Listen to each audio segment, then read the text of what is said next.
Hello, and welcome to another episode of the Christian Reeve Podcast. Today's guest is a curator, poet, writer, and much more, all the way from California.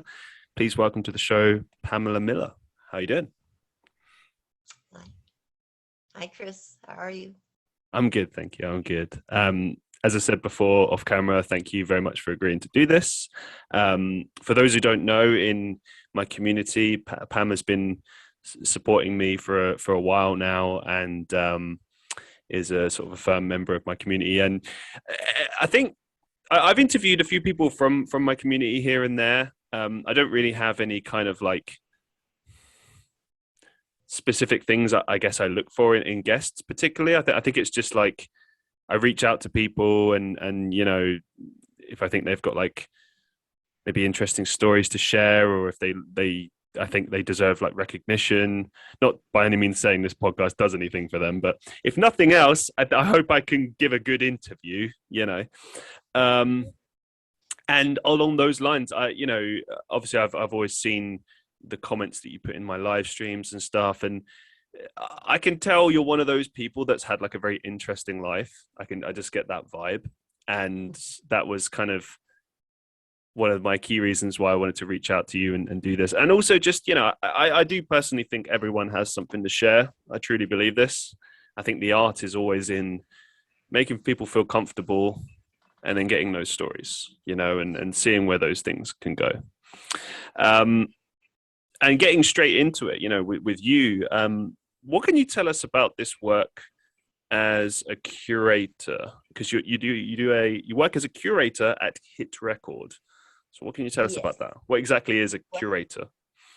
It's Hit Record is a platform that's very much like all the other social media sites, except it's run by Joseph Gordon-Levitt, the actor, and he put together this community about 12 years ago, 15 years ago, with his brother who passed early in life.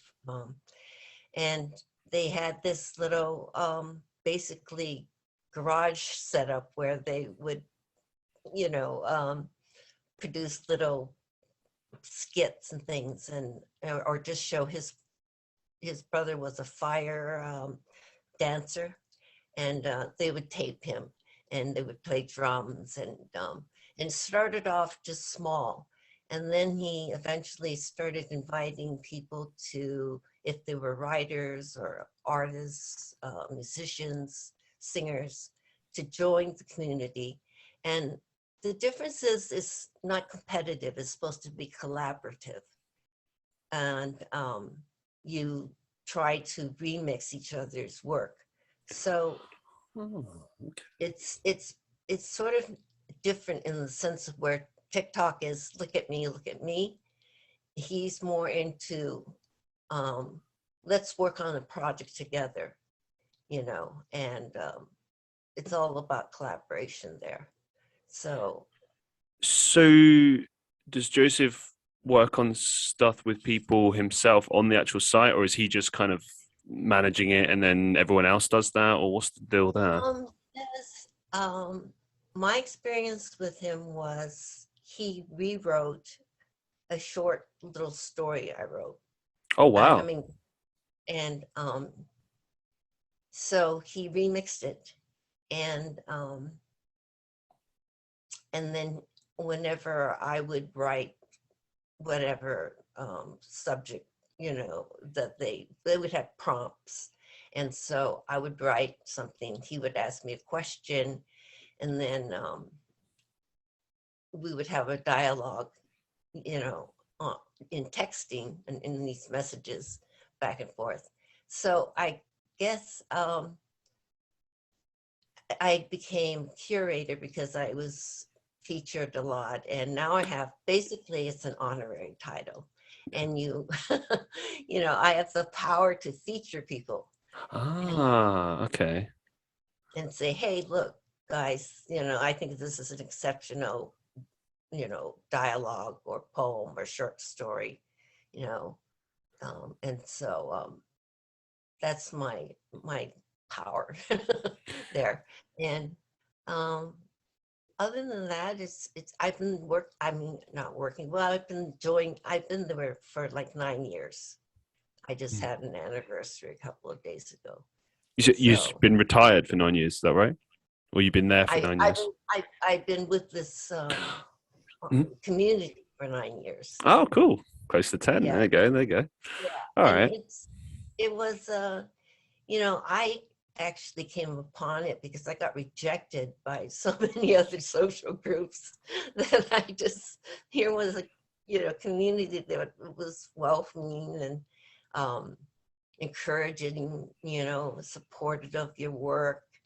And then they all started slowly going to Instagram, though.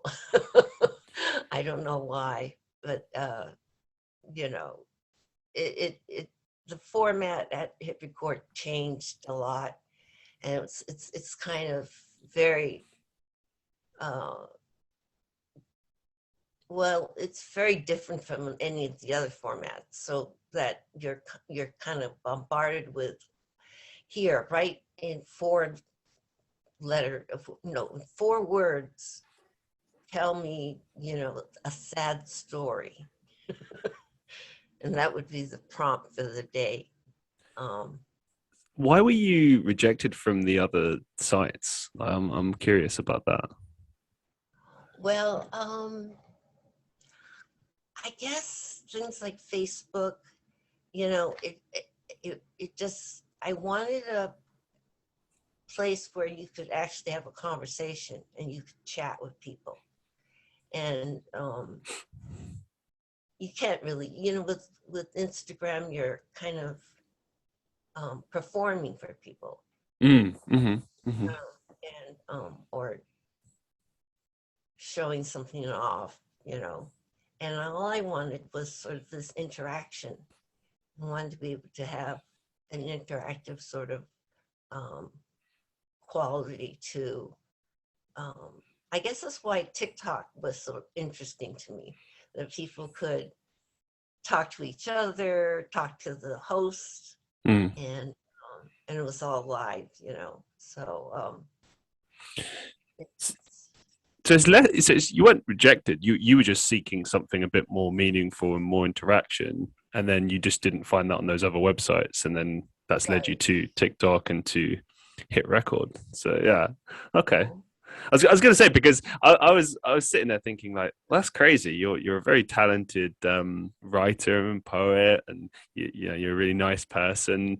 Like, I can't imagine rejected you. That's so mean. It's just like, what, but yeah, anyway, but yeah, let's talk a little bit more about this Hit Record community. Like, how big is it? I mean, I'll be honest, I'd never heard of it before, and with such a high profile name like Joseph Gordon-Levitt attached to it, you'd think it would have more sort of fanfare. Like, is it an American only social media site?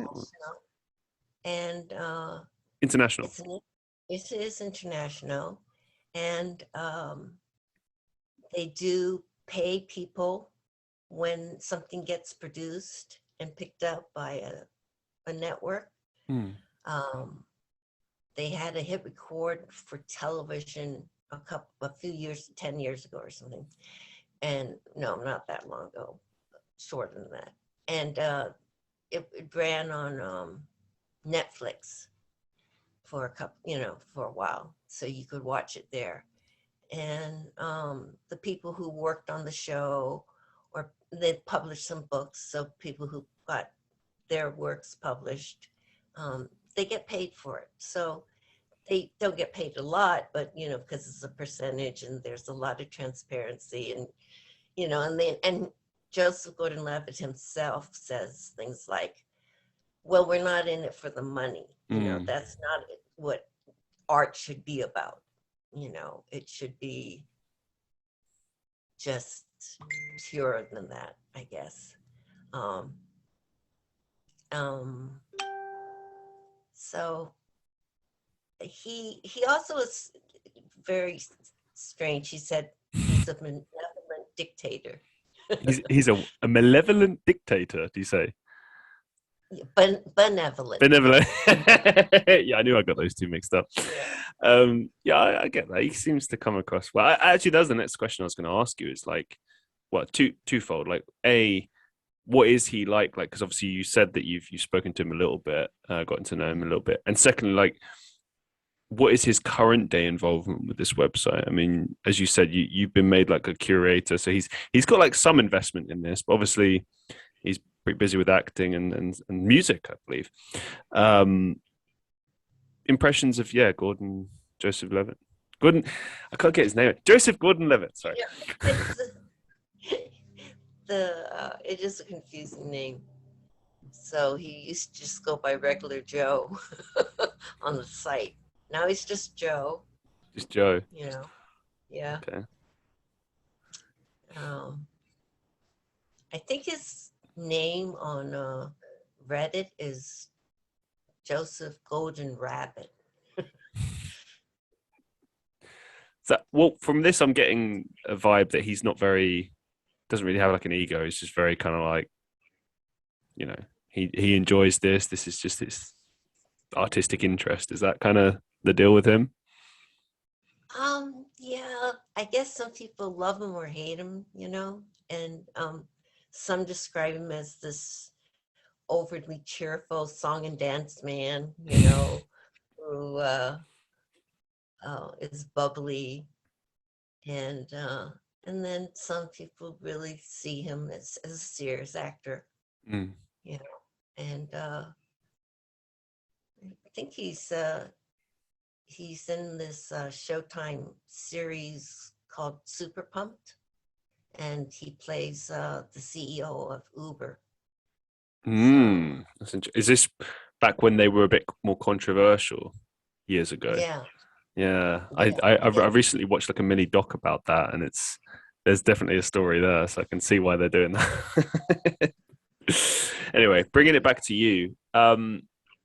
So experience on this particular website, like you obviously you expressed that the format is to remix other people's work, sort of thing. So what other people's work have you remixed? What interesting work of what interesting interpretations of your work has been produced? Like, talk to us a little bit about that.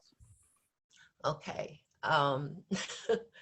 I tend to be the one that they remix things from. Because I guess I am sort of in the same mode of the TikTok mentality, where I have a product or an idea or a story, and I just want to get it out there, right? And so most people want to be actors and performers, so they like taking my material and reading it, Of course, yeah. And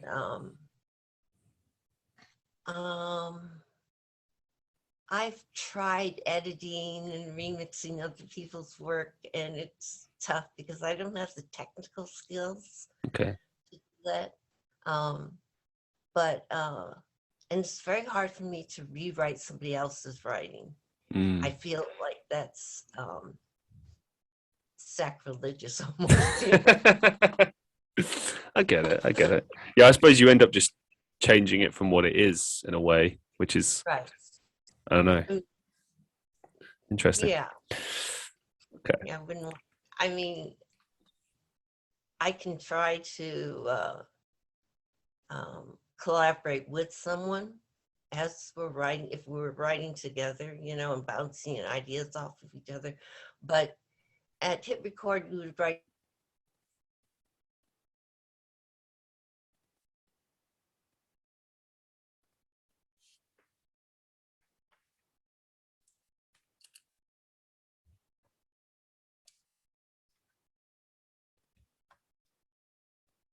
Although I did a one line. I did a one line. It's not a poem even. It's just I am thinking of donating my body to science fiction was the line. And someone turned it into a song where they just sort of sang those words over and over. So then they took that and turned it into a music video. Oh, cool. So it involved animators now. So that's what I mean about it being a collaboration, but being a writer, I can't draw, I can't write music. So people were adding music and illustrations and, to make this video. And it was exciting, to see. And people have done that with my poetry. They've written or sang songs based on my poems. So it's yeah, it is different. It's different than other social media sites. It's very interactive. Yeah, it sounds like an interesting concept. I'm surprised I haven't heard of it before, but maybe it'll gain traction in years to come. Yeah, never know. It depends on the marketing, to be fair. I mean, if Joseph Gordon-Levitt is pursuing it more as a passion project as opposed to, a thing to make money, then it will probably just kind of sit there in its current state. That's not necessarily a bad thing. I mean, as you sort of remarked and that he'd said, if it's just about the art, then I suppose it's already fulfilling its purpose. Anyway, let's bring it back to you. I'd love to know how you actually got into writing poetry. How long have you been writing poetry for? This is funny. When I was in college, I was a drama major, and I was determined to be a playwright. Oh, okay. But I took a screenwriting class, and I was 18, and I knew nothing about screenwriting. And it was a night course, and I saw the other students coming in. They're all middle-aged, and they seemed like they knew what they were doing in the class, and I was clueless. And I basically, before I failed the class, I dropped it, and I switched over to take a poetry class with my girlfriend. And then I just got excelled in that class, and I became like the star student in my poetry class. So I kept taking the course, more in depth, and so that was a long time ago, since college. Yeah. Wow, awesome. And where would you say you gain inspiration for your poetry? So I think this is always kind of a key thing with musicians and writers, etc. It's always different. Where do you get inspiration? They say write what you know. So basically, my stuff is very personal and autobiographical. All right. Yeah. So yeah, I kind of I saw the strange. I know I'm digressing, but I had an idea that I could go on TikTok and read my journals, since I Sure. kept for since I was 9 or something. Oh, wow. Okay. Yeah, Consistently the whole time. yeah, with gaps. I would have some gaps, and I lost some of the information. Oh. Yeah, by just but there's a lot of material there. And I saw someone on TikTok reading from his journal, his diary, and showing it, and the time he wrote it. And I thought, oh, someone already thought of that, and that's sort of like how I feel about my writing is, I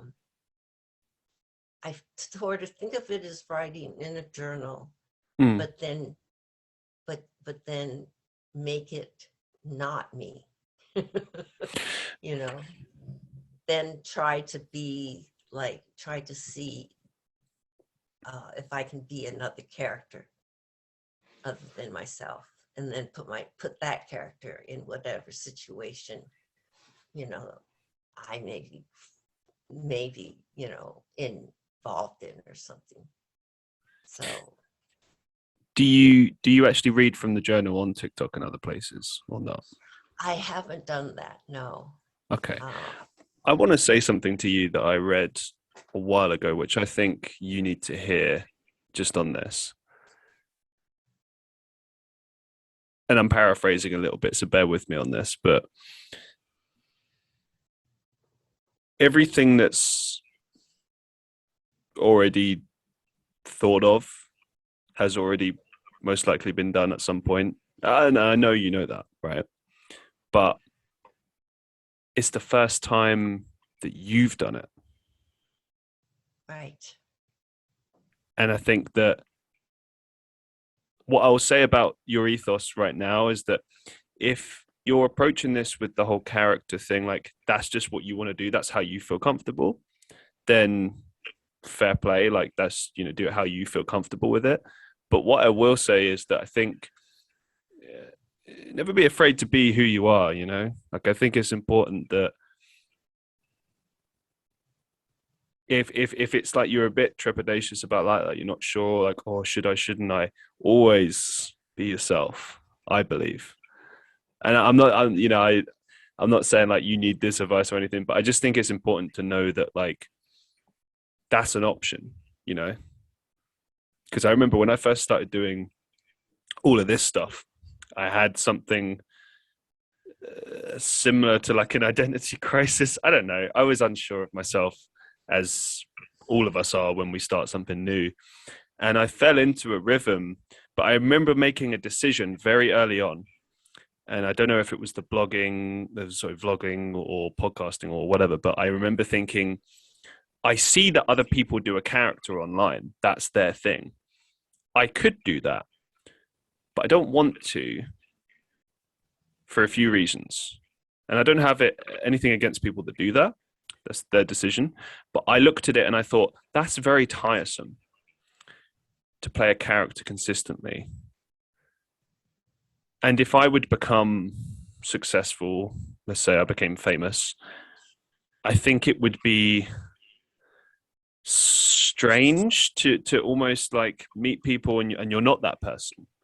And I always wondered like what it's like for them. Maybe it's a disappointment for their fans. You meet the person and they're not the same, or I don't know. I mean, it depends. We're all humans anyway, whether we're famous or not, it doesn't really matter. But if you're playing a character, the expectation is you play that character all the time. And I could see how that would be very frustrating, or tiresome or something.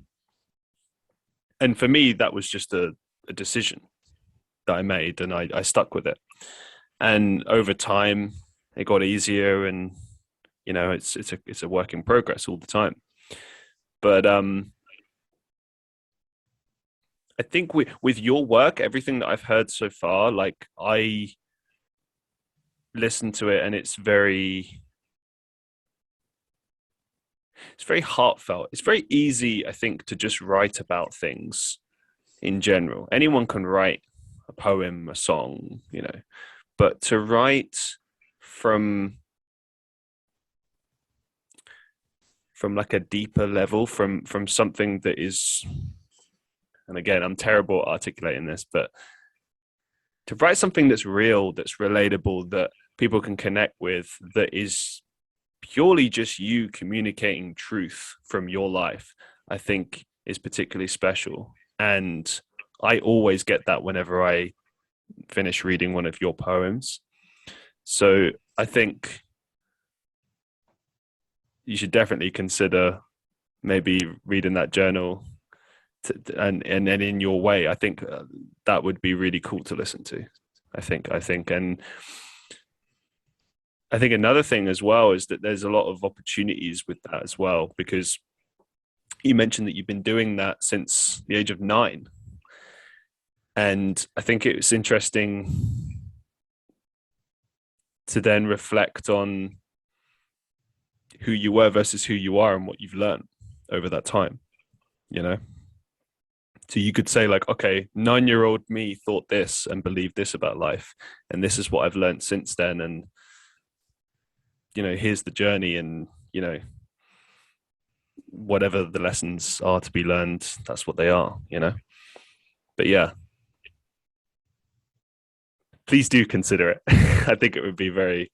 I think a lot of people would benefit from hearing your words. That's my thoughts on that. But moving it forward with regards to your poems, what advice could you give to aspiring writers and poets, like people that are maybe nervous about getting into it, or people that have never done it before, or like what advice over the years of refining and creating your work could you give to aspiring writers and poets? Read a lot of other poets. Okay. Who are some of your favorites? My favorites, classics. I'm Robert Frost, um, T.S. Eliot, Mm-hmm. the Barrington, Barrett's, Elizabeth Barrett Browning. There's so many poets. That's the thing. You have to kind of find your own voice, and that's the thing about being a writer, is standing out because of the way you say it. Is there anything? Go on, please. No, well, I just remember there was a poem by Mark Strand, and he was sort of a Zen Buddhist, and he wrote something about when I move, the air moves around me and fills in the void, that was once there. And so the last line is, I move to keep things whole. And it just sort of, certain poems stick with you. I paraphrased it really badly, but certain ones stick with you because you think, oh, I've never thought of that before, And I remember this thing, like you said earlier. Well, no one has an original thought, really, But I remember going to a museum with a class, and this is like in elementary school, and someone had done a black square in a black square. And some kid said, hey, I could have done that. And the kid said, well, you didn't though, and that's the difference. So I guess, finding your own voice, finding your own talent, actually, It's hard. I was thinking about this earlier. I went for a walk, and I was just kind of, like how it is. You go for a walk and thoughts start coming to your head. And I was thinking about everything else that I do in my life seems pretty straightforward. For instance, I do a podcast. Yes, there's millions of podcasts. Many people that probably do almost exactly the same thing that I do, but it's me doing it. When I write a song, yeah, a million songs have probably been written that sound exactly like that. Similar words, similar theme, everything. But somehow writing, I feel, is harder than everything, because it's like you are simply communicating the same lessons again and again and again. And maybe the art is in the way it's worded, because I have to say, like, when you were recounting that poem and you're talking about how it makes you feel and what it makes you think, it's like, that's how I feel sometimes when I hear certain poems or read certain things. It's stuff already, but sometimes the way that it's written or the way it's spoken just hits you in a particular way. And I don't know, maybe it moves you, maybe it reminds you of something, maybe it resonates with you on a particular level. Maybe that's the art in writing. I don't know. But I do think it's probably one of the hardest mediums, like from a creative standpoint. It's It's hard. But yeah, I mean, please go on. It's hard to communicate just in general, you know, just expressing yourself, and if you're opinionated, you know, being able to back it up with facts. And it's difficult to talk to other people, you know, and hope that they can understand what you're trying to, you know, to convey. Well, how have you learned to become a good communicator? Well, it's funny that you're interviewing me, because I would normally be in your position, because Okay. I was broadcast journalism, and I ended up working for a TV station at the time. So I was able to produce and direct a little documentary when I was 25. And Wow. it was this great feeling of, I just had a small camera crew, you know, the cameraman and the sound person. And I went and did like 4 hours of filming for 7.5 minutes of airtime. That's the harsh reality. Yes. Yeah. I did all this work, and you know, and then it was going to be 15 minutes, and then they said, no, you have to edit it in half. And I stayed up like 24 hours with the editor, and it was exhilarating, you know, it was an exhausting, and but fascinating. And I felt really proud at that moment, you know. I was doing the voiceover for it, and my mother was, at the time, she said, who's the narrator? I said, I am. And she goes, no, that's not your voice. So I was trying to be very professional. Yeah. I was, you know, and at the time I had a very squeaky, nervous voice when I was like younger. And, you know, when I get nervous, it would be like, oh, hi, Chris, how are you? You know, that little girl voice. And so I was trying to get rid of that and sound like a reporter. It's funny as well that you mentioned that, because like I've noticed that I've started doing the same thing with, I don't know, voiceovers, podcasting, acting, whatever. Sometimes it's conscious, other times it's not. And I'm like, that's interesting. But I think it's like you kind of realize that in order, as you say, to better communicate the message or construct something that kind of, I guess, feels more professional, it's like you fall into that. But I feel like a part of that is a product of the society around us, you know, watching TV when you're growing up, seeing the news, whatever. They all talk in the same tone. You know, you never hear someone on the news go, right, how's it going? It's the news. Yeah. You know, and it's like, I don't know.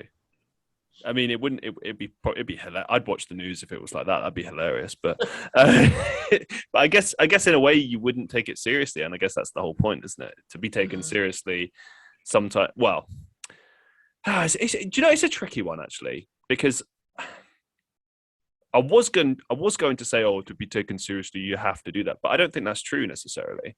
For example, there's a celebrity musician here in the UK called Big Nasty, and he speaks in a very London slang, you know, that kind of way. And he has like a chat show that he does. And it's really, really good. And he's true to himself. He doesn't put on a persona. He doesn't, you know, try to speak more eloquently. He just talks as himself, and it's really good. And all his guests seem comfortable. You know, he's had all manner of guests. He had like Louis Theroux on there, for example, and he seemed to be really comfortable. You know, he wasn't, you know, then again, Louis Theroux has spoken to all sorts of people, but you get my point. It's like, I think that there doesn't always have to be rules, but sometimes in certain industries like news and stuff, there just seems to be the case for some reason. But, anyway, I do like to waffle on. I do apologize. Bringing it back to you, I got to ask about your broadcasting career. What would you say were the key kind of takeaways or lessons that you took from broadcast journalism? Oh, the funny thing is, I used to think that I wanted to be like an anchor person, right? And so I wanted that recognition, like be the Connie Chung. Well, she was a reporter at the time, you know, Mm-hmm. and she was the only Asian sort of representation of, you know, that I could relate to. So when I did my documentary, I actually cut out myself from Oh, the film footage because they had listening shots, right? And you asking the questions so that you would know who the reporter was. Well, I was so insecure that I kept saying, "Oh, I'm too ugly. My face is fat. I don't want to be Adam, and I want this to be a serious documentary." And then everyone told me later, "You're a fool. You're supposed to put yourself in there. You know, you're promoting yourself." And I didn't see it that way. I saw it as I'm making a film. I'm a filmmaker, you know, and so it changed. You know, I mean, if I really wanted to be a broadcaster, I would have had to like show my face. mm. And at that time, I was just not secure enough to do that, you know. And I just thought, oh, I just want to produce a film and be thought of as a director or something, you know. So this was And like a short-lived thing that you did then at one time. and then yeah, and then afterwards I started working on a lot of other shows from Mm-hmm. different companies. Once I left there, I went on to do pilots, and we did a show that actually aired for a couple of seasons, and it was a TV show about a little teenage rock and roll band, and they're in high school, and um, I was supposed to write, you know, be able to write scripts for them and stuff, but they sort of trade everyone because they were sort of made them, so they got like grants and things from Norman Lear and Alex Haley, who did Roots, Oh, and right. we said, yes, you're going to employ minorities, women, people of color, Mm. you know, younger people, um, and give them a chance to be you know, to be productive in the in, in TV. And what they ended up doing was like hiring professional, you know, hacks, TV, you know, people who are like 45, 50 years old, who've been doing this all their life, you know, writing TV scripts. And I remember feeling very betrayed by them because they took me away from KCT, the station I was working at, to give me a chance to write. And they never gave me that chance. You know, they gave it to professional writers rather than groom within the company. Yeah, because in my notes here, I can see that you've taken on a lot of different roles. But what you're saying is you wanted to be that writer, you wanted to be that broadcaster, and then you were kind of pushed more into associate producer, researcher kind of territory. Right. Okay. Yeah. So obviously KCET is associated with PBS. What could you Right. tell us about your experiences there, and were you ever able to sort of get that stuff that you wanted out there in written form, or did you sort of just stick to like producing and researching? Um, Yeah, I think the only people that really got the chance to be really creative and do something on their own were the film department, the people that could actually um, go out and pitch an idea and then have it say, okay, have the executive producer okay it, and then they could go off and make whatever film they want, a human interest story or um, some something newsworthy. Um, and KCT at the time that I was there was sort of the golden age, and there was a lot of they did Cosmos there with Mm. Carl Sagan, and that was a big deal at the time to have him do that. Um, I got a good experience working for them. I never stayed with the company for very long, most of the times because they changed managements, and then I was always trying to work my way up. And the thing was, in show business, you don't stay in any position longer than 6 months, you know, Oh and wow. and so I was always trying to advance and become, and at one point I was working for a company that was like HBO and Showtime, and they were competing, it was in the early 80s. And I had to do publicity for them. So I would do interviews and with the celebrities and review films, write the blurbs for them, collect the material, press skits from all the studios. And that was the fun times when I got to just drive to MGM and Paramount, Fox, and you and pick up all their, and then get invited to all the screenings of the movies too. Were So there were there any celebrity interviews that particularly stand out for you? Ones that you're proud of, or ones that were just weird for some reason, or anything at all? well, they're kind of old, but like I remember being excited that I was going to interview Brian De Palma's wife, who was an actress, and so I remember calling and getting their machine, and this is Brian De Palma's, and such and such. I can't remember the actress's name right now. She was she was the person I was supposed to interview though.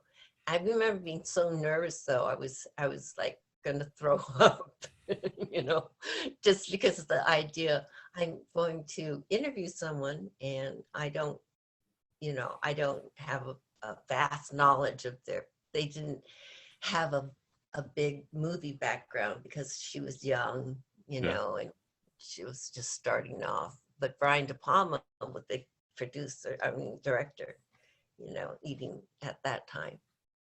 And um, I did I did a lot of Hollywood stuff when I was a teenager.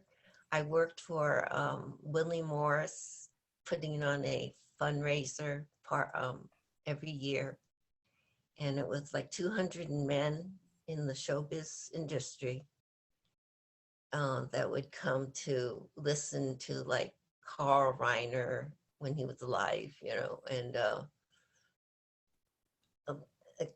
stand comedians that were well, really well known, but this was a long time ago, so a lot of these people passed. But I got to meet people like Rod Serling, who was, the Twilight Zone, right? Mm.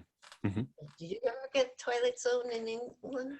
It was here. I've never personally watched it, which people go Oh, crazy. I'm a big sci-fi fan, but yeah, I never watched that. yeah, But it's a big thing here too. Yeah, yeah, it was shown here. yeah. So it was all the celebrities and,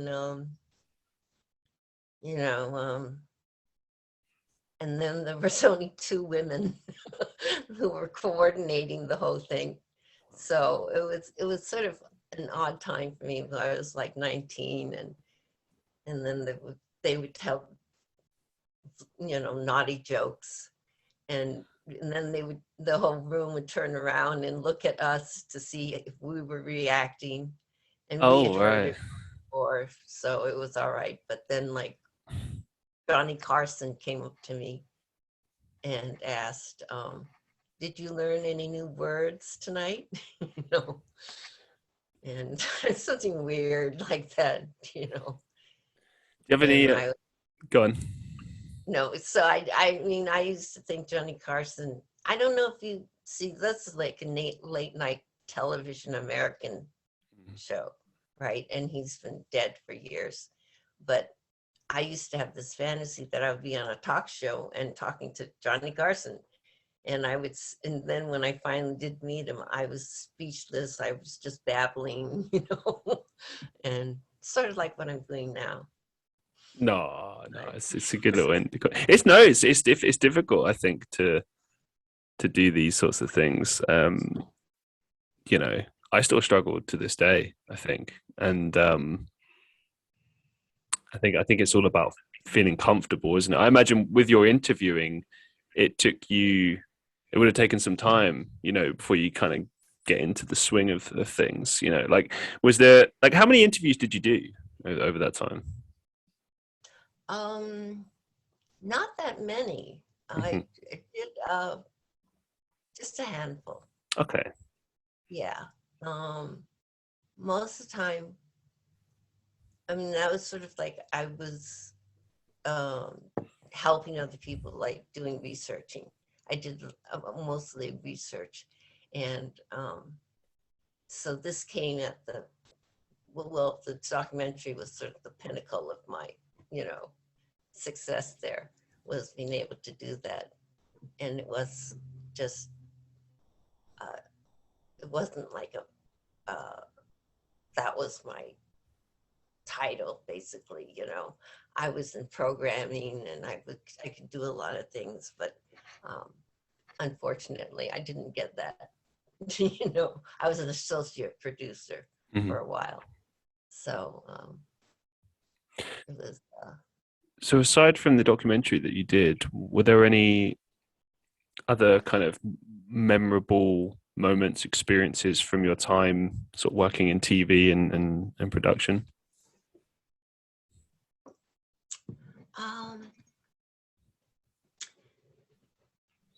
Memorable times while I was working. Well, I think it was the friendships I made. Okay. And my best friends were people that I worked with. I had a girlfriend who was at MGM, and she was in charge of the archives. Ooh. So, yeah, and she had an office at the in Culver City, and she was very shy, actually. She never really connected with my boss, and my boss was very timid. So she basically gave me her job, and I was her assistant. And then she said, I can't do this. I can't call and talk to people, and and ask for material and information, and when can I, and I need to get on the screening, go get people on the screening list. So I got her job, basically. And I got a secretary and an office, and then I made really good friends with my secretary, and I had a good relationship with my bosses. And then I had these friends that were publicists and, VP of, right, the library. So that was the fun part. Was I was young, I was making contacts and networking, and really making friends. So That's good. It's nice to hear. In that time, because obviously we hear all sorts of stories about Hollywood and that kind of industry and stuff. Like, was there anything that you saw maybe that was very strange or very, I don't know, wrong, inappropriate? I don't know, like anything that kind of just struck out to you as not being quite right or normal or something to that effect? Yes, there was a lot of sexual harassment. There Oh, was. so Um, from who? From like executives or actors yes, or all of the um, above? all the above. Yeah. Oh wow. Um, Okay. yeah, I worked for someone who just outright expected me to be his mistress. And yeah, he In like just a said, relationship way, or just kind of like waiting on you hand and foot like a secretary, or like what would you mean? yeah, I was his secretary. And it was like I was just started, you know, at Okay, yeah, KCHQ. yeah. And it was in the engineering and operations department. So he was the vice president of that. And he's 50 and I'm like 25 or something, right? Or 24. And he's trying to touch me all the time. And he would get into these fits of rage and he would throw like pen. Oh, oh no.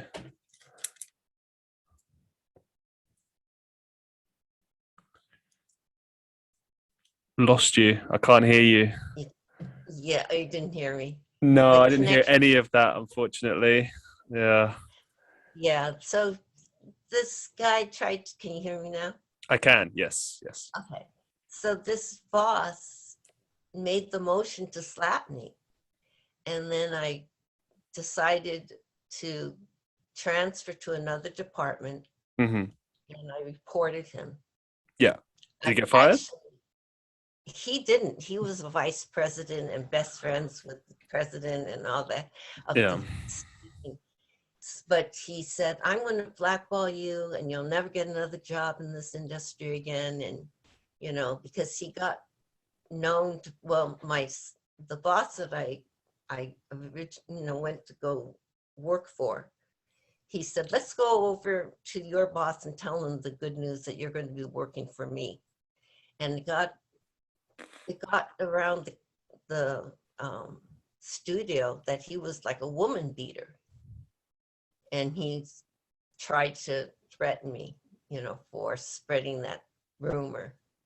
But he was a very despicable man, really. Did he ever get his comeuppance? Did you ever see that, or did it just continue? Yeah, I saw him sort of get involved in like Beta Max or something, and yeah, and please tell me he invested all his money and then it just sank, because that'd just be yes, brilliant. he did that, Oh, and so I, I get it. yeah, most of these people aren't even alive anymore. It's So just crazy to me because I mean, in many ways, it's completely obviously it's a different time. Times change, but luckily we live in a time where these things, you know, if it happens, 9 times out of 10, it gets reported, it gets dealt with now. Now it's dealt with. But back then, it's like, as you say, these people would threaten you or try to run you out of an industry or a job or whatever. And it's just crazy to me to just to listen to this and hear this and think that this just happened all the time. I mean, obviously, it's not the first time I've ever heard this, and I'm sure our listeners, have heard this all their lives. But it's like still crazy to listen to. It's just strange. And even when I was growing up, I saw it a little bit. But then as I was growing up, my first say job, like it would, these things wouldn't, like, you might see it, but then it would get dealt with eventually. You know what I mean? Like someone would be like, oh, no, no, no, that's not okay. And they would deal with it. But a lot of the time it comes down to creating like a fear atmosphere, I suppose, like culture of fear, as they say. mhm. And the people at the very top control everything. I mean, for example, Harvey Weinstein is such a big example of that. I remember reading just a bit on him. I was just curious. About a year ago, I just wanted to kind of read up on it, and I remember afterwards I started watching just some random movies, and I just kept seeing his name in the credits like all the time, just constantly. And I know obviously his spread was wide and far, and he was involved in many different things, but like at one point you pretty much couldn't be in a major movie without his involvement in some shape or form, which is a scary thing to think about. You know, if you're trying to make it as an actor or an actress, and he's basically telling you like, yeah, you can be in this role, but you have to do this for me. And that thing might end up being something wildly disgusting and inappropriate. And it's crazy. You know, I truly hope that that's been fully eradicated from the industry. I mean, you never know for certain, but you know, at least people are coming out and speaking about these things. That's one saving grace, at least. Yeah. Well, and to be fair, I used to see some strange things at KCT where people were trying to get like there's a project, let's say, and somebody wanted that role as a associate producer or something like that, or a researcher, and she came directly to the woman that he had hired to be his producer, and she said to him, or she said to her, I'm going to get that job because I've been sleeping with that man for, yeah. Right. And it's mine, and the other woman just shrugged, she said, well, I have the position, I have the job, but, who do you blame in that situation? I mean, both, you have to do both of them. It was consensual, but the woman herself even just came out and admitted it, that she was, using her sexuality to try to get ahead. So unfortunately, that's just something that even to this day still gets people jobs and roles, and you can try to prevent it, but these things, and it's not just that, things like nepotism still, like it kind of broke my heart years ago when I realized that, like, to be honest, your merit and hard work, like, rarely in a like a working for someone situation, rarely gets you the recognition and rewards that you truly deserve. I mean, I'm not saying it never happens, because there's plenty of good companies out there and that do reward their workers and do, give them what they deserve. But a lot of the time it's like, you often hear about the same thing. I've been on the receiving end, working tirelessly in a job, working crazy hours, thinking that will, get me the job that I want, or get me that extra recognition. Like, surely they'll notice this and reward me. And then all that happens is you just set the bar really high, and then that becomes the expectation. And then when you can't meet that because, you're a human being and not a robot, you just get thrown out, you just get tossed away. Because I think that's the thing that people forget as well, is that, like, you can easily be replaced. You can easily be pushed out of a position. And like that example that you gave, that producer could have been the best producer ever. She could have been just fantastic, brilliant, like irreplaceable. But then that other woman who's got that particular link, let's say, to the older boss, she just gets it because of that link. And it's like, that's not fair. That's not just, that's not right. But that often will just happen because of, like, who owns the company, or, it's sickening that this happens. Truly it is. And that's why it's all the more brilliant when you see someone get what they deserve in a good way, and how hard they've worked for it, and how much they've been rejected, or how many times they've struggled, etc., and they finally got it, and and you can celebrate with them, and that's a really awesome thing to see and whatnot. But it's just very frustrating. Yeah, I remember once, I've told this story before, but I'll just quickly add this here. Like, I was working, I think I was 18, 19. I was working really like crazy hours in this like supermarket. And at the time I was kind of unsure what I wanted to do with my life. You know, I was pursuing music as well. I was, and okay, yeah, it was just a supermarket job, and you know, maybe it wouldn't amount to much, but I really did work hard. Like that, there was like a supervisor role that they kept hanging above my head, and I was like, yeah, I can get this. I deserve this. I know I can do this. And they kept giving me false hope. They were like, yeah, you know, we're doing that course. That course is coming. Yeah, it's coming, it's coming. But then things would happen like, oh yeah, oh sorry, it's not happening this time. Another 6 months passes. Oh yeah. This guy's coming in. And then here's where it started to annoy me, and I just lost all motivation. Like I lost motivation after about 8 months, just from, you know, them lying to me and stuff like that, and working hard and getting nothing.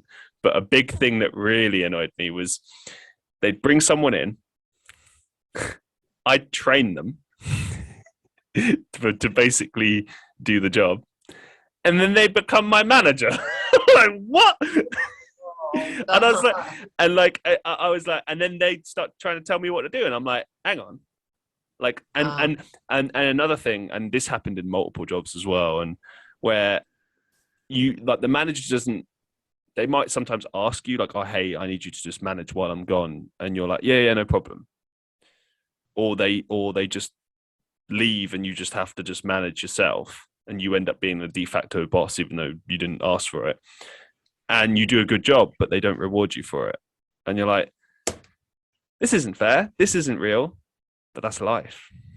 And that's the tough part about it. I think that not every company is going to be like that. Not every business owner is going to be like that. I always implore people to go pursue their own thing, be their own boss. I think that's the best way to go about it. But if you are pursuing a career, I think it's important to try just maintain good relations with everyone as best you can. Don't obviously kiss anyone's asses or anything like that. I don't believe in that, but try your best to get on with people, and hopefully it'll work out. Because I think that's key, really, isn't it? A lot of the time is not so much being good at your job, but being liked is actually more important. Because we forget this as well. We think, oh, well, you know, they're going to appreciate my professionalism and my hard work and my attitude. And it's like, they don't care about any of that. What they care about is, do I like this person? Can I stand to see you every day? Blah, blah, blah. Yeah. But that thing I've heard about where they say supposedly when you walk into a job interview, they've already decided if they want you in the first 20 seconds. And the rest, it's just something I've heard, but it makes sense when you think about it. Like, you know, sometimes, like, I'm sure you've had this where you have like a group interview situation. It's the worst. I hate this. But have you ever been in a group interview before? No. Okay. Well, what I can tell you about it, right, is an interview's bad enough, right? We can all relate to that. Imagine you're in a room. Well, firstly, a lot of the time they'll keep you in the there's one or two ways they'll do it, right? So, okay, this isn't a group interview, but like sometimes you'll be in that little meeting area where everyone's sitting down, and you're clearly all there for the same interview, and you go one by one, and you see the person come back, and maybe they look happy, maybe they look miserable, who knows? And that's number one. Number two, an actual group situation, they normally won't tell you. You just walk into the room, and there's loads of people. It's not just you. And now you've got to try to like perform, I guess. Now you've got to be like, oh, it's me. I'm the one that you want. I'm the best worker. And it's just becomes like a horrible experience trying to win people over. And it's like, this isn't what it's about. This isn't right. What? You know, but that's what you have to do. You have to perform, play it up a little bit. And then hopefully you'll get to the next stage. And then that's when you can really be like, okay, so this is why you should employ me, blah, blah, blah, blah, blah. But like some companies will just get straight to the point. The good companies will just be like, hey, what can you do for us? Okay, great. Yeah. Mm-hmm. All right, we'll give you a shot. That's a good company. A bad company, most companies, tend to just make you jump through hoops until they eventually decide, yeah, okay, we'll employ this person. It's just like, like it's just, and some of the stuff they ask you in interviews. Sorry, I digress, but I just, since we're talking about this, I just want to fire this out. Like some of the stuff they ask you, like, where do you see yourself in 5 years? It's like, I don't even know what I'm gonna have for lunch today. Like, what do you mean 5 years? Like, who thinks about that? Like, really? Like, you sure everyone has goals and aims, but like life changes all the time. Like the goal, the aims shift, and you know what I mean? Like, and of course they say things like, oh, I want your job. I want to do that. I mean, sometimes I've said in interviews like, well, I'd like to maybe run my own firm, like marketing, or I'd like to go freelance, which I am now. But yeah, I don't lie anymore. I'm just very brutally honest in interviews, and sometimes that's to a fault, but I just can't sit there and lie and be like, oh boy, I would love to work 50 hours a week and get nothing. Yeah, that sounds great. Like, no, come on.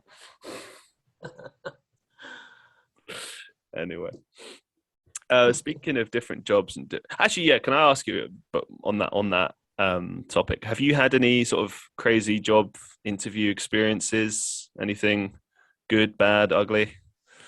Oh, I did have an interview with well, it wasn't really an interview. He was just talking to me, but I was an extra on a film. Yeah. And he was talking to me, and he said, he was the casting person. He was saying, so what do you do? And I said, I'm a writer. And he said, what are you writing about? Oh, don't tell me. He said, I bet you're writing about your romantic life or something like that, And he said, maybe. And he said, knowing your background, because I would guess I told him that my mother was Japanese. Okay. And Japanese American. She was, born in LA. And during World War II, she was interned.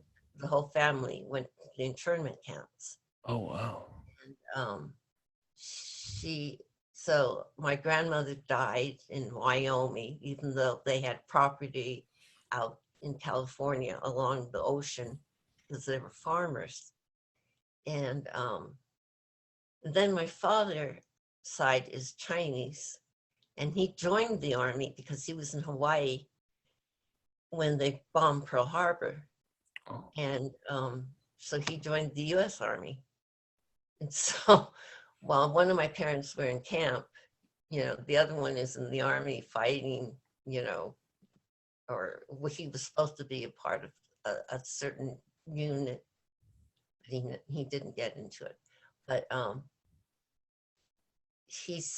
the casting director said, now that's what you should write about, your parents, because they're really have the story, that's an interesting story to tell.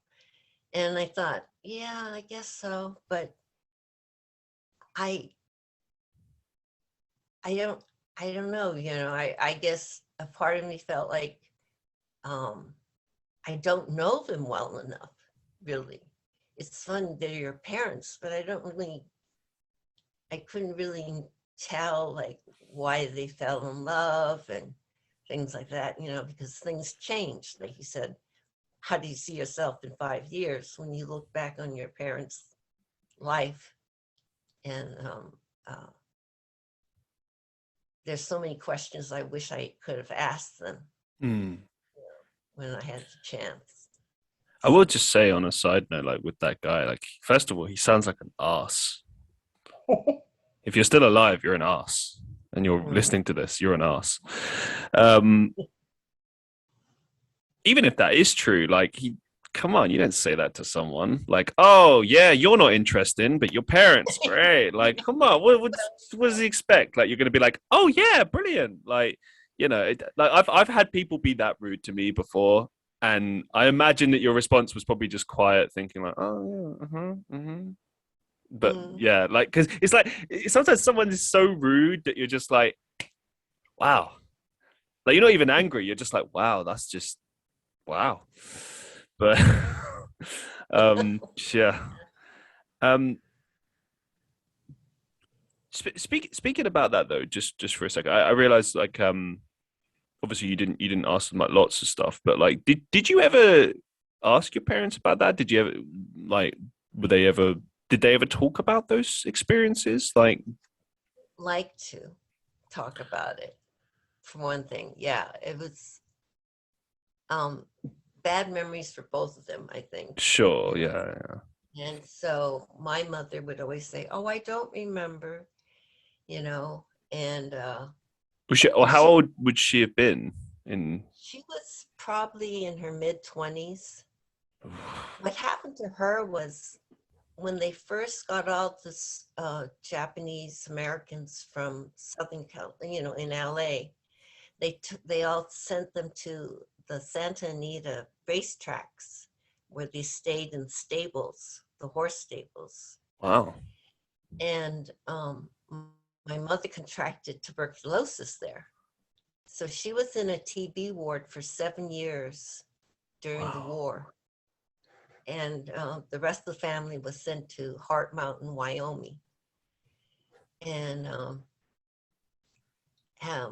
my grandmother thought they were trying to poison them because she was used to eating certain foods like rice and fish and vegetables. And they were giving her milk and shredded wheat. And she didn't know, this is not really in their diet, traditional Japanese. She was, because my grandmother was born in Japan. And she thought that was straw and they were trying to poison her, And funny thing is, I like shredded wheat, it's like, because I'm an American, but she was, she wasn't used to, it was cold and she was used to it being, nice and temperate climate in California.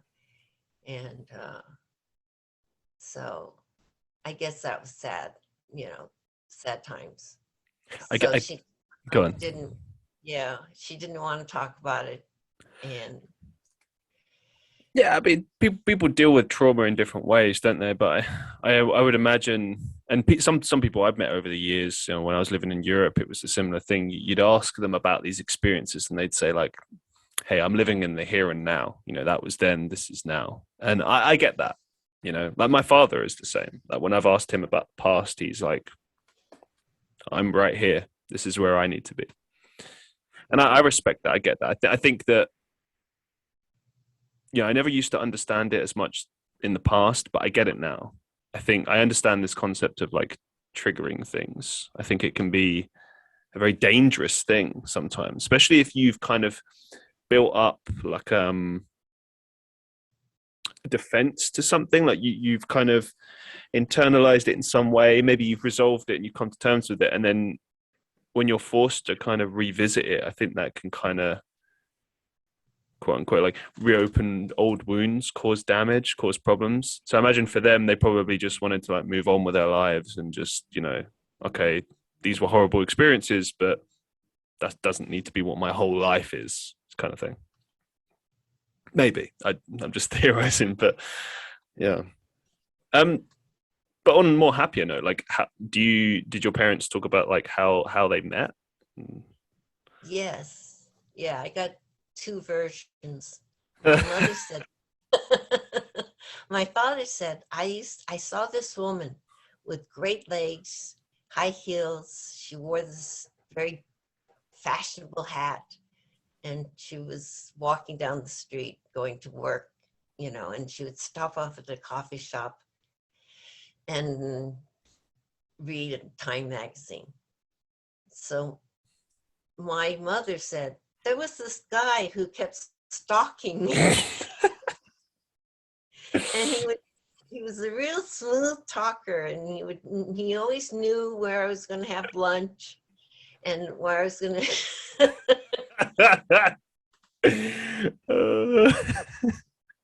So it was fun. Yeah, he's the courtship. And he was older than him. So he was older. she's older. Oh, she's older. Oh. Yeah, 7 years. So she was sort of looking at him like, you're just a kid in a way, you know. And he was, I guess. If she was like 30 when they met, or 31, he was only 23 or something, 24. Damn. Yeah. Fair She play. yeah.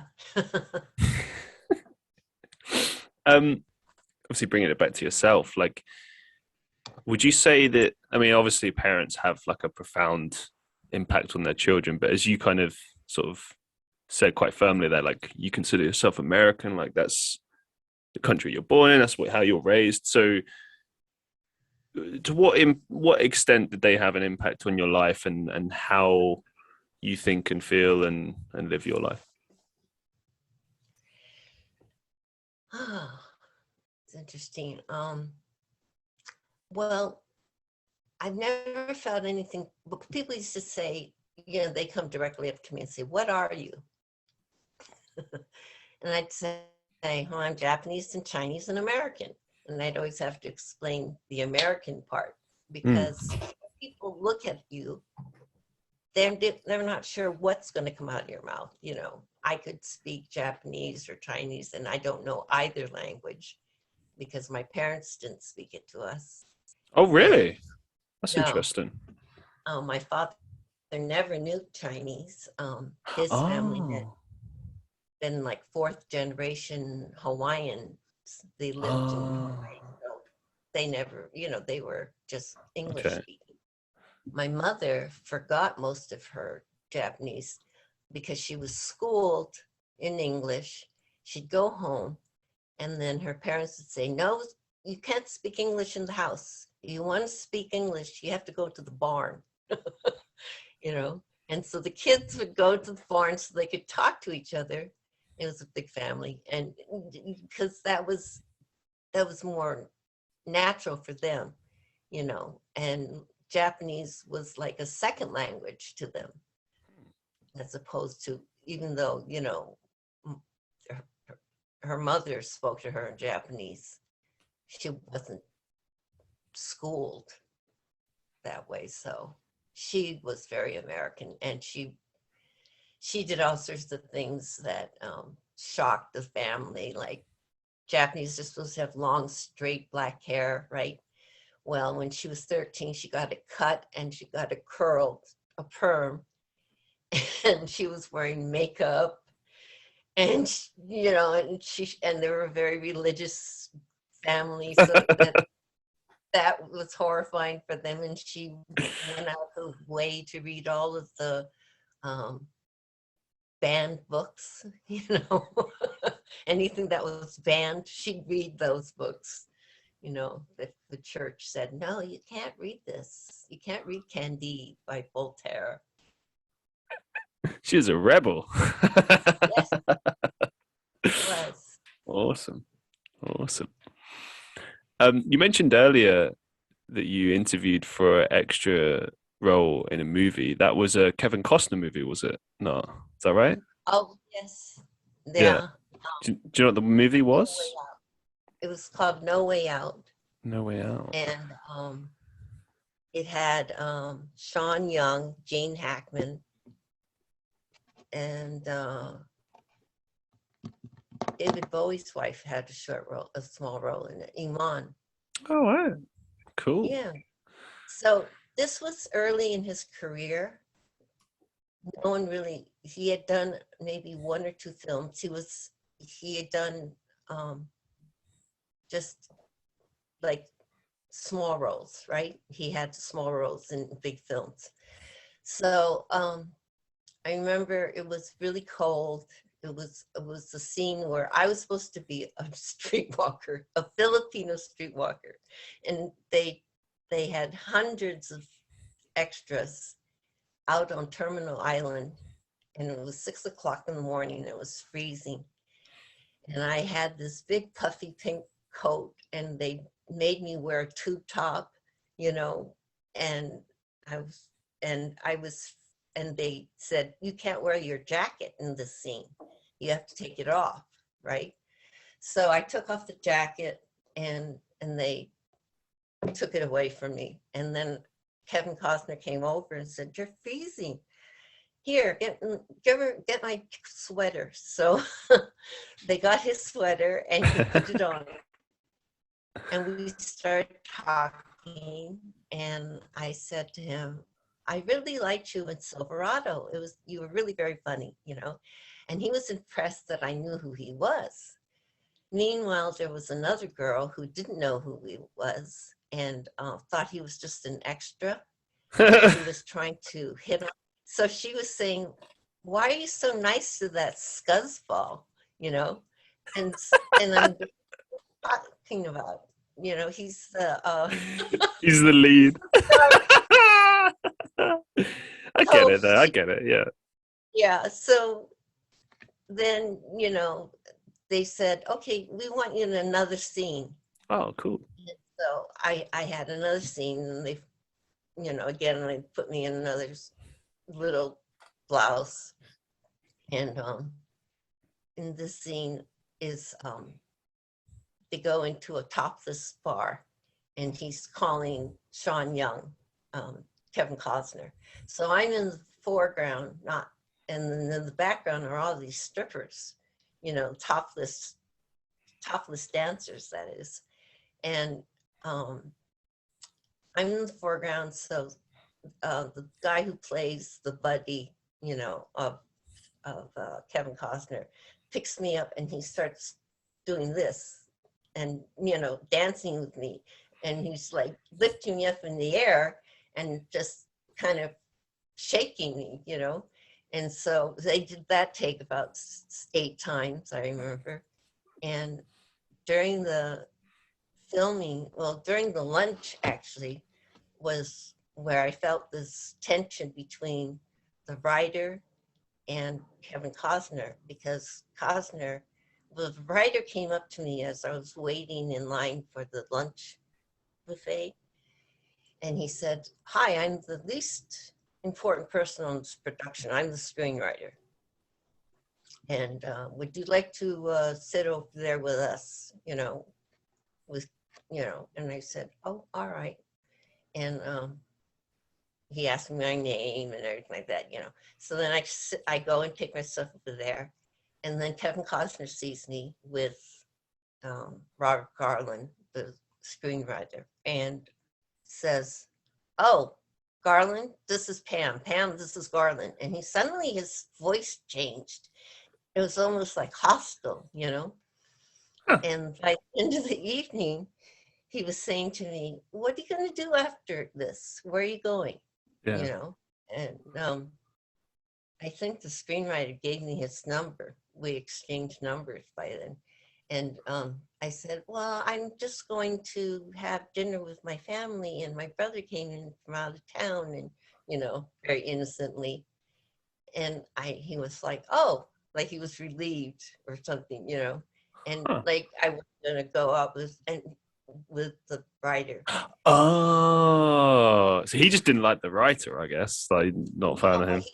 Yeah, I mean, he was close to him because he hired him to do a couple of the movies, you know, to write a couple of the movies with him. But apparently, Costner was sort of on the prowl during that time, even though he was married. So, naughty. yes, that was a little bit. It sounds like a pretty cool and varied experience overall. It's interesting insight. It's always, I mean, I've only ever been on a few movie sets, like big productions, and I don't know, from my experience it was just boring. Just waiting around for ages and ages. And maybe it's just action films, maybe it's just that, but just can something please happen? Yes. But I don't know, talking to people on set is always interesting, actually.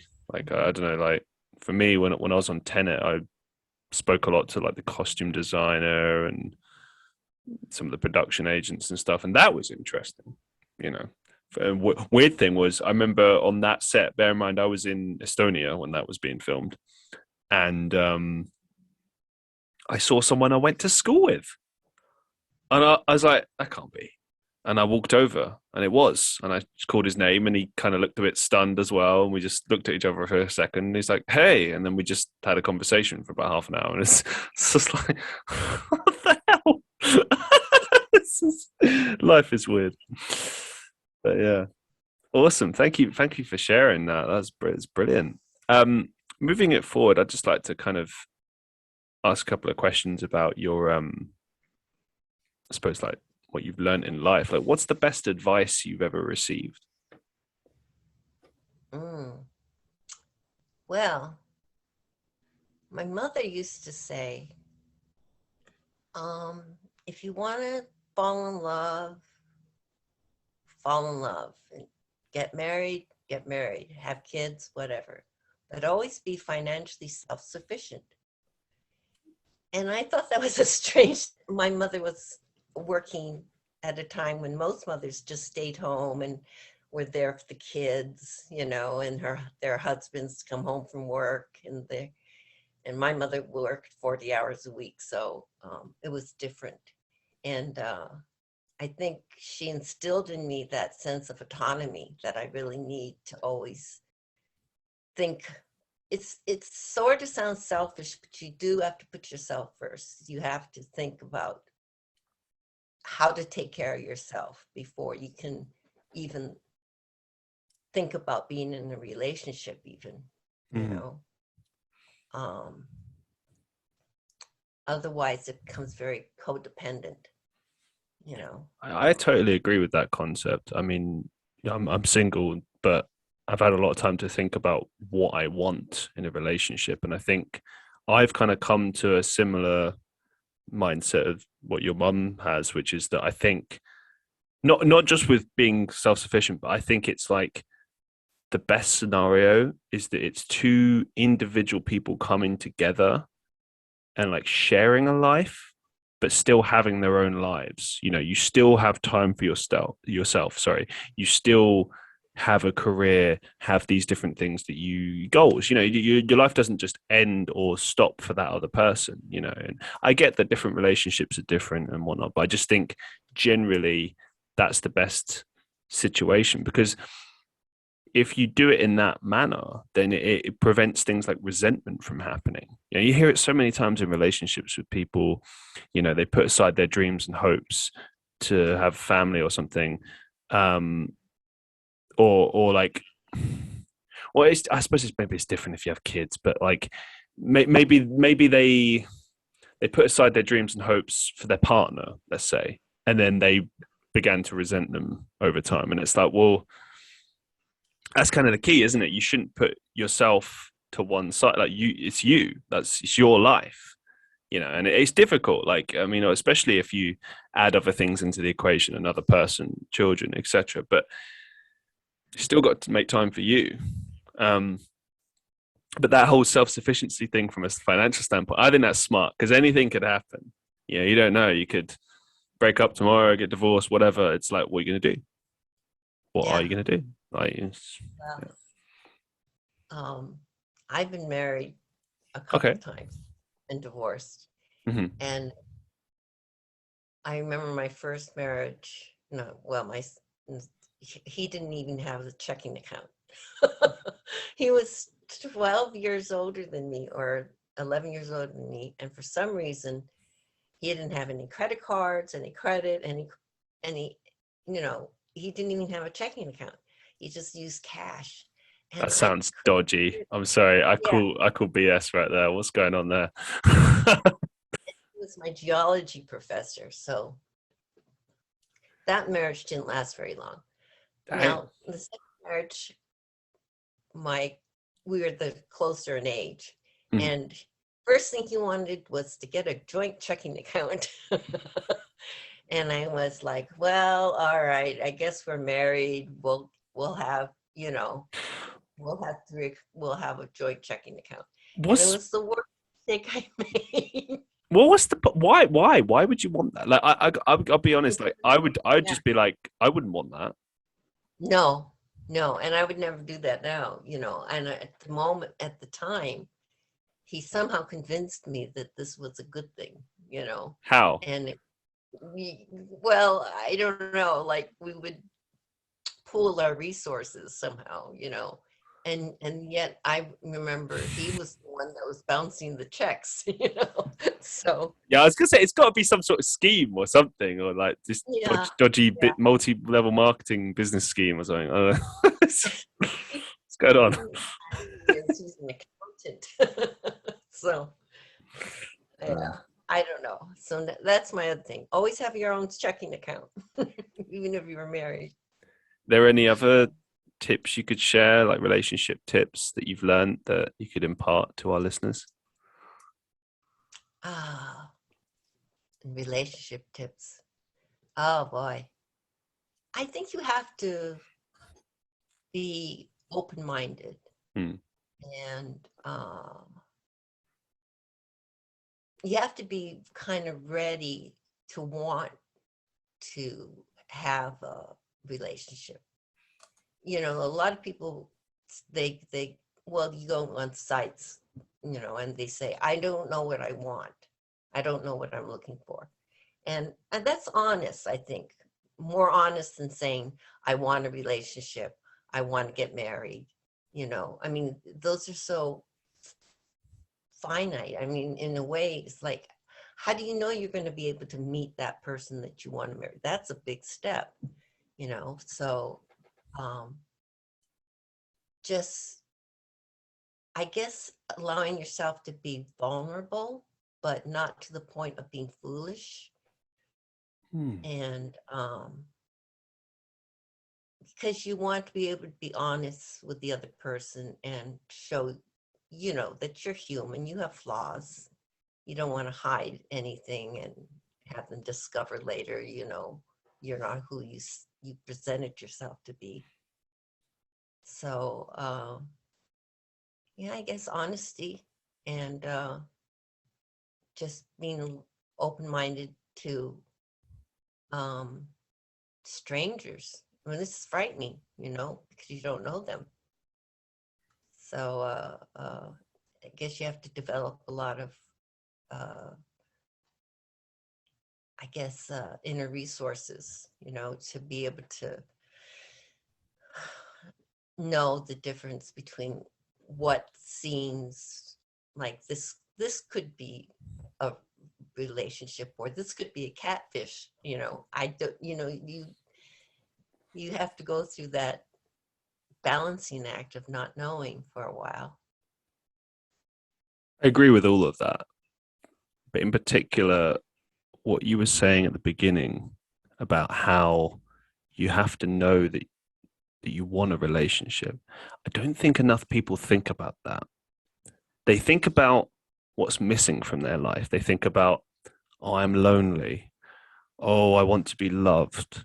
Oh, I want to be appreciated. I understand that. Everyone wants that. But a relationship, at least in my understanding of it, and this is mostly through making mistakes and having a lot of time to think. I've been single now about 4 years. Just saying. I'm so learning that. No, but truthfully, it's been a good thing because I've sat down and I've really thought about, well, what is a good relationship? What makes a relationship work? And there are a lot of answers to that question. But I think one key thing in a relationship of any kind, be it with friends, family, a lover, etc., is you have to be willing to put aside your own self-interests in order to be able to be empathetic to that person. And even the concept of empathy is something that I had to learn, you know. And it sounds crazy, like, what do you mean you're not empathetic? But I used to think it was like, oh, you give advice, you know, you're like this. But actually, and again, I could be wrong, but this is what I've learned, is that it mainly involves just sitting down and being present with that person, listening to what they have to say and trying, Exactly. yeah, it's like trying to hear that deeper thing that they're saying. Like, don't so much pay attention to the words they're saying, but try to hear the deeper thing that's coming out. So like, for example, if someone's telling you about, I don't know, they're just not happy at work, they're unfulfilled, whatever, like the bigger thing that they're trying to say with that is like, well, how do I change that? How do I become fulfilled and appreciated, etc.? They don't want you to sit there and go, well, have you tried this? Have you tried that? They might ask you, but they need to feel that they're in control of the situation, because for whatever reason, they're not in that moment. And by interrupting or not listening properly or giving advice when it's not asked for, and I'm still guilty of this to this day, and I'm always trying to not do that, because it's very difficult when sometimes you hear someone saying something and you're like, oh, of course it's this, but then they didn't ask you, they didn't ask for that, they already know that probably. So it's important to keep your mouth shut and just listen and be there, and sometimes that is all someone needs in the context of empathy, at least. But wider than that, as I said before about the selflessness within a relationship, I think it's like understanding that it's not always going to be sunshines and daisies. Sometimes it's going to be hard. Sometimes a relationship is about, it's kind of akin to like being in a storm and you're in a boat and feels like it's sinking, and all you have is each other, and you've just kind of got to work through it. I think that's love at its core. I think Hollywood sold us a lie. That stuff exists. There is romance, there is true love, there is kind feelings, these small little things, these beautiful things that make up love. But at the same time, it's also the bad times, the hard times. It's those things. That's what a lot of the time movies and TV don't show you, because they only want to focus on the good times and paint their little convenient story. But they don't tell you about how sometimes love is sitting there for like 5 hours, 8 hours, or all night and just listening to someone and continuously reassuring them. And, I think when sometimes if you walk away from someone, when you choose to leave someone, I think a lot of the time it comes down to the fact that you've exhausted every option when it comes to those things, and you just can't make it work, unfortunately. Sometimes there's other reasons, just bad relationship, people don't work, whatever. But for instance, if you're always being there for someone and empathetic, sooner or later it's going to work and you're going to get the desired result. But sometimes, people don't want help. They just want to complain and drag you down. And it's difficult. Sometimes you have to know when to walk away and protect yourself and think of yourself. And other times you have to understand that all that someone needs is a little bit of compassion and a little bit of understanding. And they need that every once in a while. Like if someone has confidence issues, self-esteem issues, they probably just need to be pepped up and reminded how special they are. But it's a tough one. So yeah, I completely agree with your idea and your sentiment on that. Like I think that people don't think about this enough. Like for instance, right now, and this is the last thing I'll say on this, but I am tremendously lonely right now. And it's hard sometimes. But I know that if I would just go for the first thing I see, first opportunity, jump on that train, it's like, what if I don't like the destination that I'm going to? I just jumped on at the random time just because I was lonely, and it was better than feeling like I think that's worse. I think it's worse to jump into something that makes you unhappy. And I've been in that situation before. I've been in a relationship where, I just desperately wanted to be out of it because I wasn't happy. And it's horrible to be in that situation. And being single is better than that, to be honest. You get those lonely moments and you get those feelings where you feel unlovable, you feel it's a difficult time, but I think you also learn to appreciate yourself more and appreciate what you deserve. And I think that's key as well. And as cringy as it might sound, not cringy, but cliche as it might sound, you do have to learn to love yourself first before you can love anyone else. Because that ultimately, being able to self-care and treat yourself like I don't know, something sacred will help you to do the same with a partner, for the deserving partner. And so, yeah, I think it's something that people don't take lightly. They think too much of these things like lone. I mean, Jesus, you can be with someone, be happily married, and have everything you want, and still feel lonely. Do you know what I mean? I think you have to address the real things that you want. Do you really need or want a relationship, or is there a deeper thing that you need to address within yourself? That's just my 5 cents on that. Good advice. I mean, I take advice from my daughter who's 30. Oh, wow. She's been in a relationship for 15 years. Wow, Her congrats. Her only boyfriend, and I don't have long-term relationships. I mean, I think right now I'm in a relationship that started in like 2018. Mm-hmm. And when we broke up in 2019, some misunderstanding, I immediately rebounded with somebody, which was a big mistake. He turned out to be a recovering narcissist, he said. Recovering? What the hell is that? Okay. He said he had a lot of therapy, but he realized he was a narcissist, and he was. Oh. And there was this gaslighting going on for a couple of years, where he made me feel like I wasn't good enough, I wasn't smart enough, he felt competitive towards me, and I wondered why I was in this relationship, except I was just filling a void, it was sort of like, it was a convenient to have this relationship, even though I wasn't happy. I was sort of like, oh, I have, it's sort of like you have the security of having someone, but then you're not happy with that person. So what's the point, And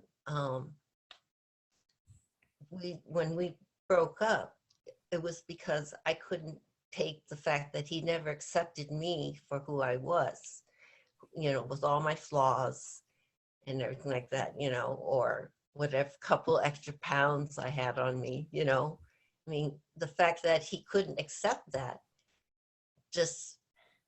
I said, that's it. I don't want to be in this. It's not rewarding for me anymore. I don't feel good about myself. You don't make me feel good about myself. So,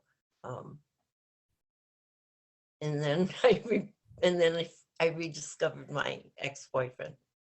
So we've been together since that. But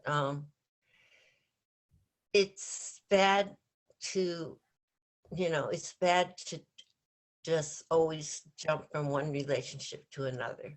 And I had a tendency to do that, even though I always I enjoyed living alone. And I always had guys that wanted to move in with me, and I tried to resist all the time, Comes in high demand. Yeah. I think they like my apartment. That's fine. I lived 2 blocks from the beach at one time. They liked you. They liked you. Yeah. No, I will say, just well done for having the courage and strength to walk away in that situation. You have to value yourself. People can't drag you down, and they can't treat you like that. It's never acceptable. Well done. And I'm happy to hear that you're in a happy relationship now. So congratulations. That's awesome. Another deep question for you. My favorite question. Yeah. What's the biggest life lesson you've learned so far? Wow.